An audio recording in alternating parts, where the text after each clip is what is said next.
Hi there, Happy New Year 2026. Very early January, it is freezing in the UK. I mean, bitter.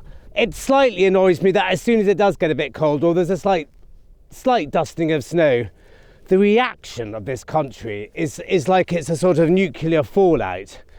Considering that, God, it doesn't seem like 20, 30 years ago that a bit of snow and a couple of cold nights was just a normal thing. Now we talk about it like it's the end of the world. But anyway, it's cold, but beautiful. So sunny, so lovely to be out. I don't know quite how long I'll last, because even with all this clobber on, I am feeling it. But I'm on some new fields, which are really quite exciting. It's pasture, well, it looks like pasture. It's certainly been pasture for 20 years, but it would have been very cultivated before that. So I can't ignore very shallow signals and treat it like deep pasture, because it's not. There will be stuff that will be fairly near the surface because of the ploughing that has been gone on. But I know from the present owner that he hasn't touched it. It's been grass since he's owned it, and that's 20 years ago. So it's really quite exciting. There have been people on it before, apparently, and there have been a few bits and pieces found on it. But it is definitely a very Roman area. I have found lots and lots of pretty average Roman coins, but a couple of quite interesting artifacts amongst them. And I haven't been here very long already today, and I found a really nice Roman bronze coin just now. It's unusually raised, i.e. the portrait is very raised from the surface. I mean, more than you would normally get. I don't know who it is, but it certainly seems to be probably one of the later lot. But what I'm going to do is I'm going to take you back to headquarters, because we're going to be doing this field quite a lot in the next few videos, mainly because I don't think I'm going to find enough on one single day to do a video, but I think over several days I'll find plenty, because I don't think there's a hot area. I think it's just over probably sort of, I don't know, 60, 100 acres. There's just been a lot going on it. But as I said, let's go out to headquarters. I'll show you the bits and pieces I've seen already, and I'll also show you what I've seen on LIDAR, or LIDAR, however you pronounce it, which is possibly pointing out some better areas. And there's also a very, very well-known Roman road which just cuts the corner there, literally 60 meters away. But as I always say, the better something looks on paper, the less you're going to find, without doubt. The amount of, oh, we're on a Roman road where, you know, an old villa was there, and well, a villa's different. Villa sites are different, but a manor house used to be there, and a Norman church used to be there. You'll almost certainly find next to nothing if it's looking that good on paper. So I'm not worried about the fact that the Roman road crosses over there, literally 50 meters away. I'm more interested on some of what the LIDAR's coming up with around here. So I'll show you that as well. And as I said, there's been a couple of really good artifacts already, so we'll look at those at the same time. God, I've been going on far too long. Hope it's been worthwhile, and see you in a minute. Hi there, and welcome to headquarters. Happy New Year. Here in the UK, the weather's been pretty grim, and I've tried to get out several times recently. It's just really cold. But I have been out, as you've seen, a couple of times with some success on these brilliant new fields. Now, they are not the easiest. They are showing signs of great promise, but there's quite a big area and absolutely no hot area, so it seems, yet to really concentrate on. It's predominantly Roman, but there are other bits and pieces. I found medieval and Georgian stuff there as well. But I think with a more scientific approach and just having to do it literally, religiously, gridding, we may find a hottish area amongst it all, and it is quite big. And I'll show you what I found on LIDAR in a second. But firstly, I'm going to show you 3 things that I have found from these fields over the last month or so. I'm not going to bore you with the coins, because I found lots of coins, but they're not very good. These ones are, well, look, this one's a quite a nice Rome commemorative, even though it's not even whole, and that one is a wreath of sorts, a Constantinian. But this is the sort of thing I'm picking up at the moment. But where there are bronze coins, there's bound to be silver, isn't there? I've just got to find it. Now, there are 3 things here which really show some interest and really give one hope on a site that it's not just going to be coins and brooches. There's this one first. Now, when I first dug it up, it was literally one of the first holes I dug on these fields, and I thought that's just a Victorian Victorian brooch, because as I often say in these videos, the technology of these things hasn't changed in about 2,000 years, maybe more. And from that side, it looks like a Victorian brooch, gilded on the outside, and it would have had a stone that's missing in the middle. But you just have to turn it over. You can see where the catch was and where the pin would have started. It's Roman. I didn't know the Romans made them like this until I did a bit of research. But it's really rather wonderful. Okay, it's missing its stone, but there's still lots of gilding on the outside. It's got its catch, missing its where the pin would have started, and it's silvered on the back. And it's just the most incredible, it's just the most brilliant thing. Now, these date to the 2nd or 3rd century, and I've got one here, which is very, very similar, which gives you a really good idea of what we're talking about. And that one's got its stone in it. But apart from that, it's all very, very similar.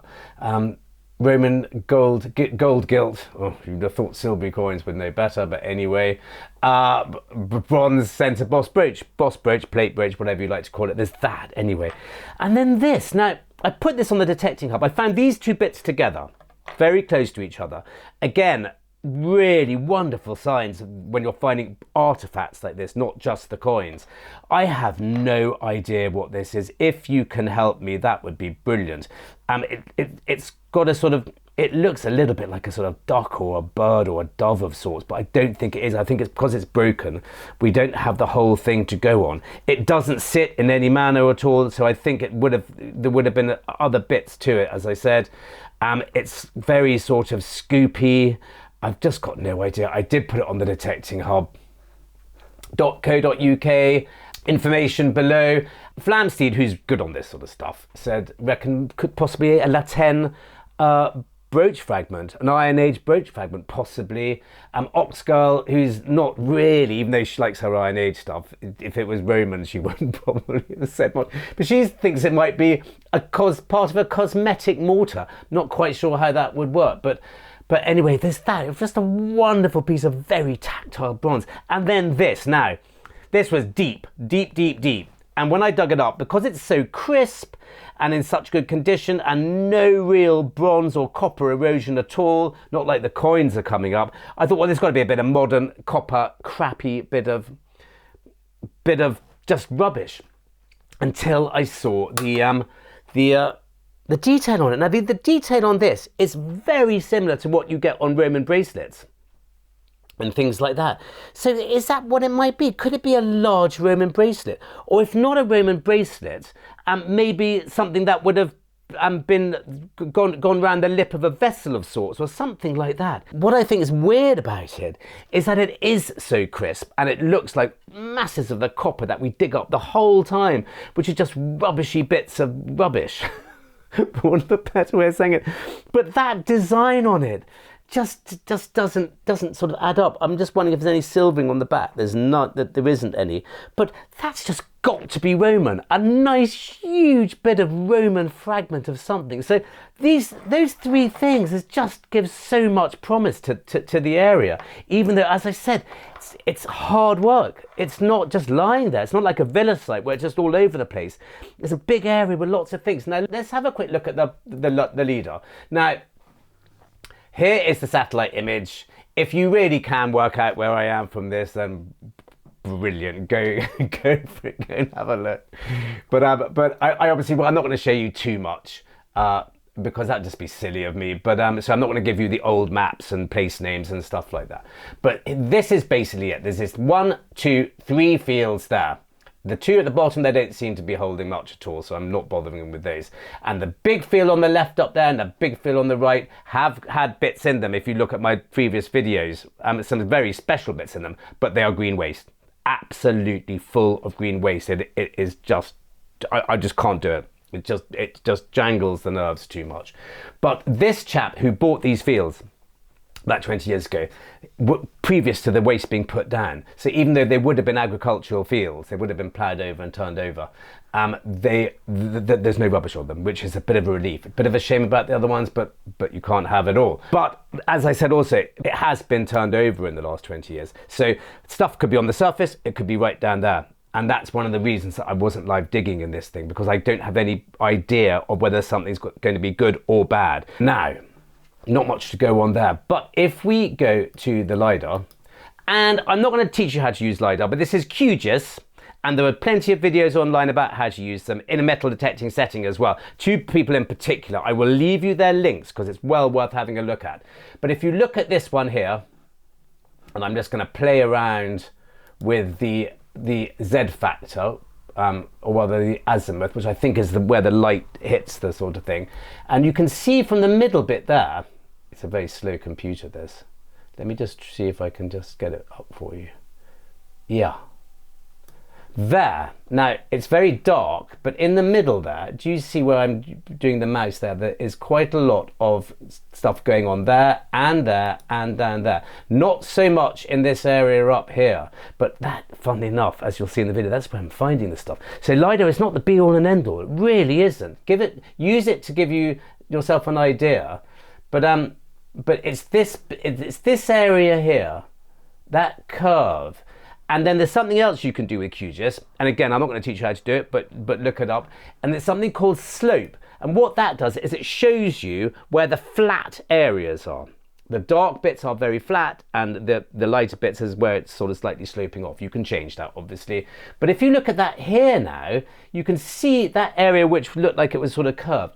That is a very much a flatter sort of area in that field, as is that section down there.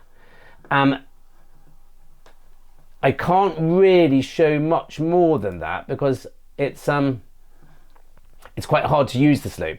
But if I come out a bit, you can see dark areas. But in this particular field, whether that's geological or man-made, I don't know. But look at that light. Look at that where I'm using the mouse there. It's that area in the middle of that field, that square, that's holding my interest. And that's what I do with LIDAR. Now, as I said, it's brilliant fun to play around with, and there are going to be places that will show up a lot more than this. This is not giving me too many clues, but it's just handy. And as I've said before, one of the main villa sites near the farm where I grew up, there's nothing on LIDAR at all. It looks completely flat. And no markings or anything. So do use LIDAR or LIDAR, however you pronounce it, but just sort of sparingly. Don't let it put you off or put you on too much on something. As I said, that bit up there is, as you'll see in the video, that's where I'm finding stuff, and there's not much to go on up there. But anyway, I've banged on for far too long. Tasky's over there looking like he wants to go outside. And let's go back to the fields because we find some really good stuff. Well, the battery on my mic's gone. So long since I've been out recording. None of my equipment's working. I am sorry. I hope you can hear me. Just such a lovely day. I've taken my gloves off. Not for long though. These headphones are funny ones. They're quite a good pair of Sennheiser or Sennheiser, or however you pronounce it, which I had years ago before we all started using wireless earbuds and stuff. And they make everything really sharp sounding, but this was really, almost too sharp sounding. I'm hearing a lot of high-pitched rumbling amongst good stuff, but they seem to be very sensitive though. I'm not complaining. And I'm not going to be able to show you how they sound because everything's going to sound different through the speaker. But this rang up really big. And when I first saw it, I thought, oh god, there's another cartridge, because I'm digging up a lot of those, even though there's not much other rubbish in this field. It's either cartridges or something which possibly good, lots of buttons. It's not, it's a Dupondius, I think. And that's quite nice because up to now I've been really digging 4th century, tiny 4th century ones, but this is a bigger Roman coin. I don't know what's going on that side. Take some of the mud on this side, and there is the bust. Brilliant, really good bust. It's not really very corroded. I think it's more through wear. I don't know who it is. It's possibly one of the bearded lot, Hadrian or Marcus Aurelius or someone like that. Just don't know. But there's probably enough to go on there once I've given it a bit of a light clean.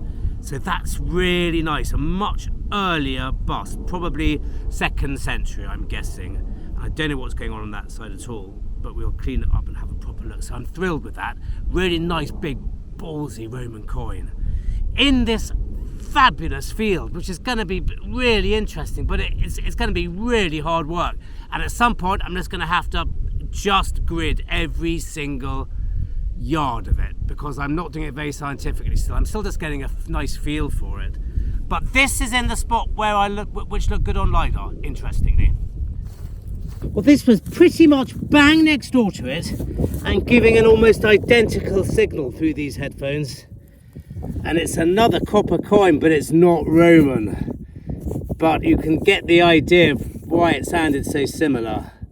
Now, I suspect it's George II or George III. It's quite thin. Don't know what's going on that side. Might even be Victorian. Not sure till I clean it. But is that George II's head facing, going left there with that quiff? Or is it like a quiff? I think it's his laurel wreath. But anyway, that's it. Another big copper coin.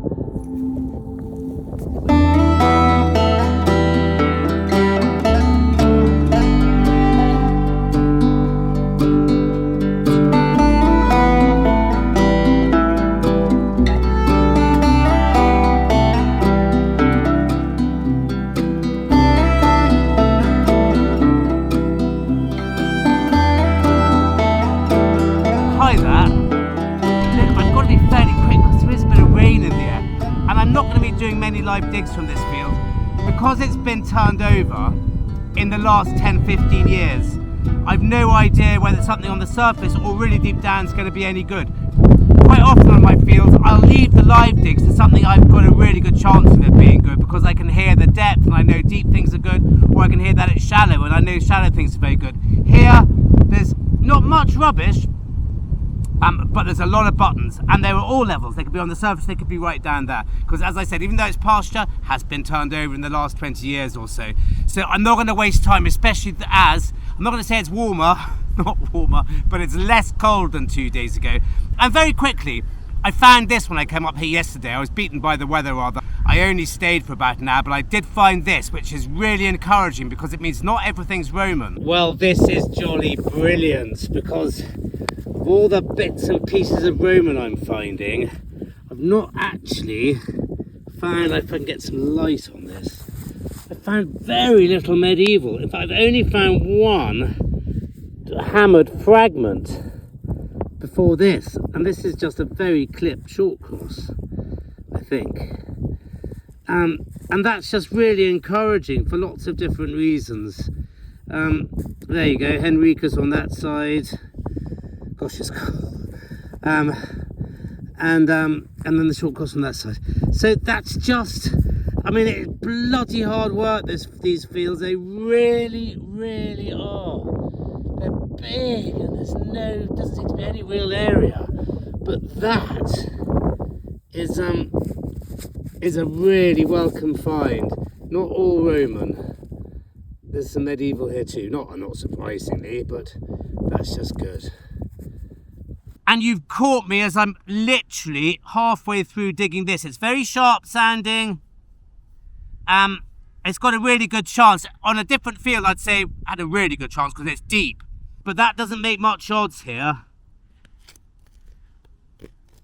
And I've got something really cool to show you from this session. I'm doing all these bits of field a bit more scientifically now. I've got to. And even though it's jolly hard work because there's no area, there's just a chance of it being anywhere in a large area. Crikey, it's a massive piece of lead. I'm finding a lot of lead, and I'm finding a lot of buckets. Look at the size of that. Now that should have sounded a lot bigger than it did, because it didn't sound very loud. But that's what it is. But it was a long way down. And as I said, I have found a few bits and pieces. I'll show you now. Found a nice bit of crotal bell, which would have been lovely back in its day.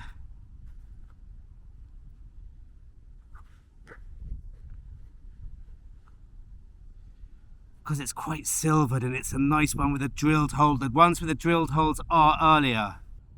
and that would have been really, really lovely. So I'm pleased with that. Lots and lots of buttons. And this, which I thought might be a furniture mount, but it's not. I don't think. As an antiques dealer, I should be able to tell what's a furniture mount and what's not. I think that is probably something more to do with a horse brass, I would have thought.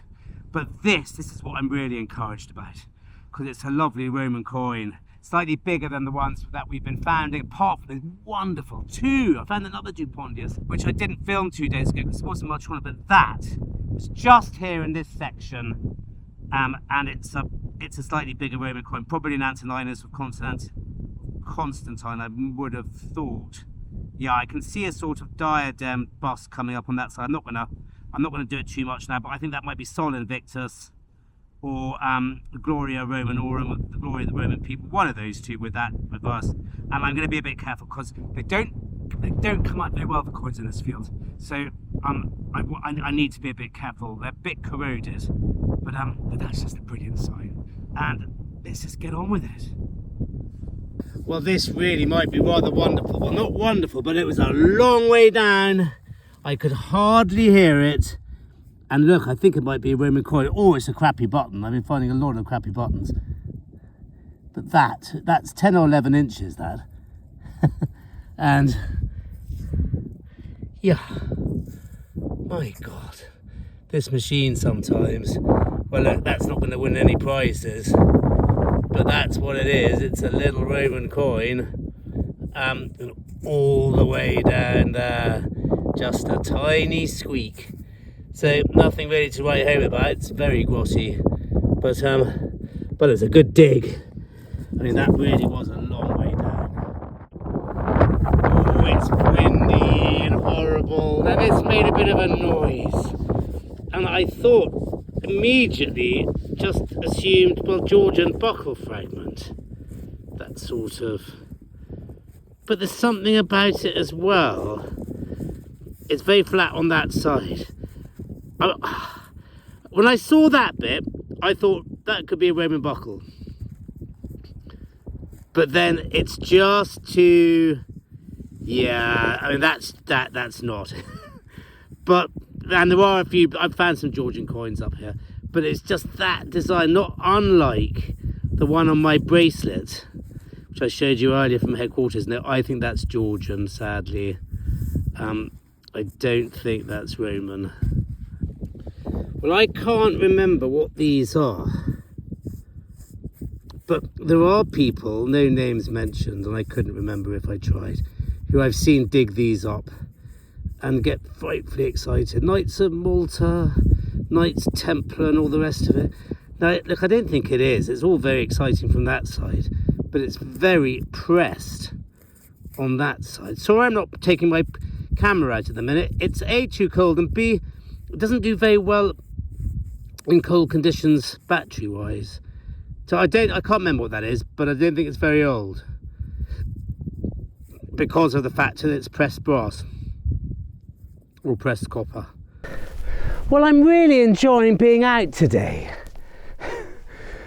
It's rather a wonderful field in a way, because every single target, there's a chance of it being good. It really is good, but it's not rubbish.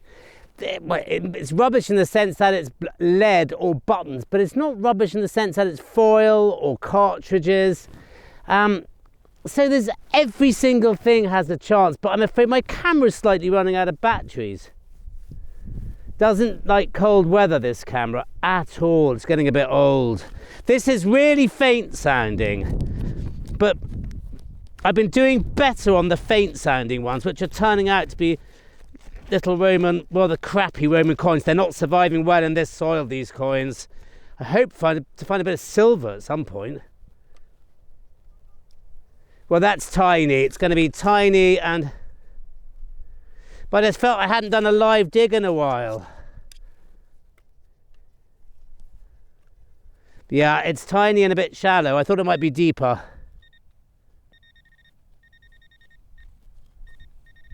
So it'll be a tiny piece of lead.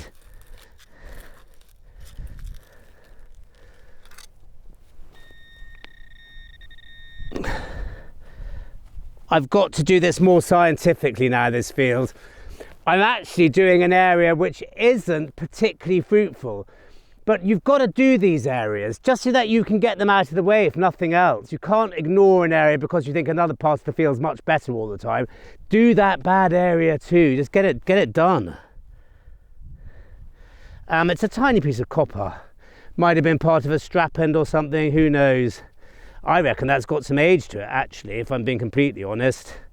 Definitely. Definitely. It's part of something. But there are lots of things like this in this field. It's rather exciting in a way. I mean, there's the possibility of everything you dig being something. That's got some design on it. I'm not going to bang on and get too excited about it, just for the sake of it. But that has got some design on it, so I'm pleased with that. Okay, cool. Well, this is something a little bit different as well. I can't remember if they're Tudor or slightly later, or even maybe slightly earlier. But they're really lovely little belt mounts of sorts. And I think it was Flamsteed on the Detecting Hub who showed a brilliant illustration of how these worked, and they were to cover something. They were to cover a rivet or something for a sword hanger on the belt or the strap, and that's what they were for. That hence that little dome. They went over something, I'm sure of it. There's a brilliant illustration. I'll see if I can dig it out. But I love these little things. I can't remember how old they are. Are they medieval? Might be. But you're doing well if you find these tiny little things. And it's not Roman. Well, I found a couple more tiny things.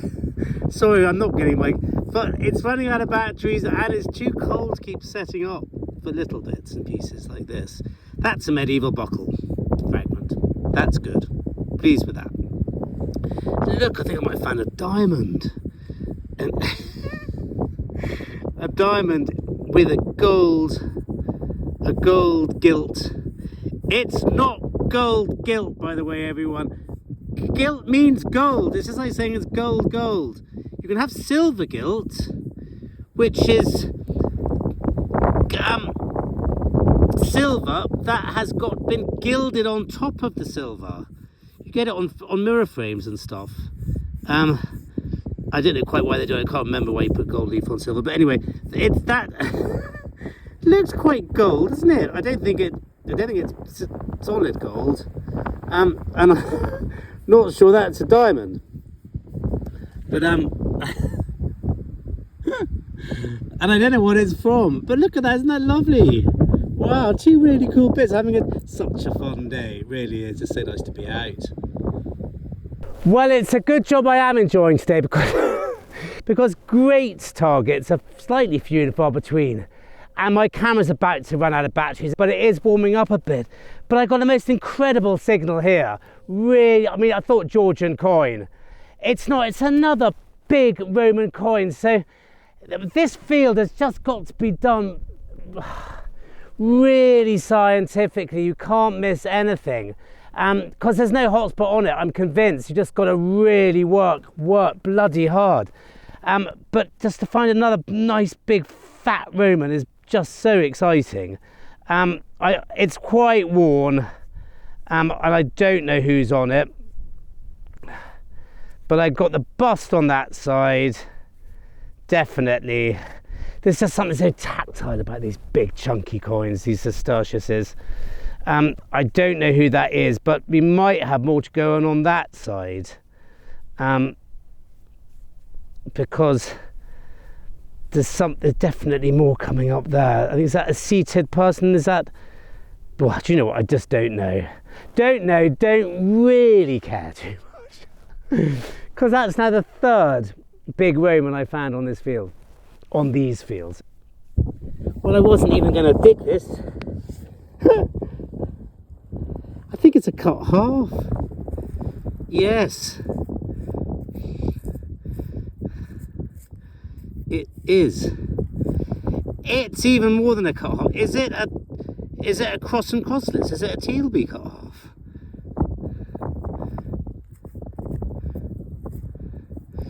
Oh, that's seen better days, hasn't it?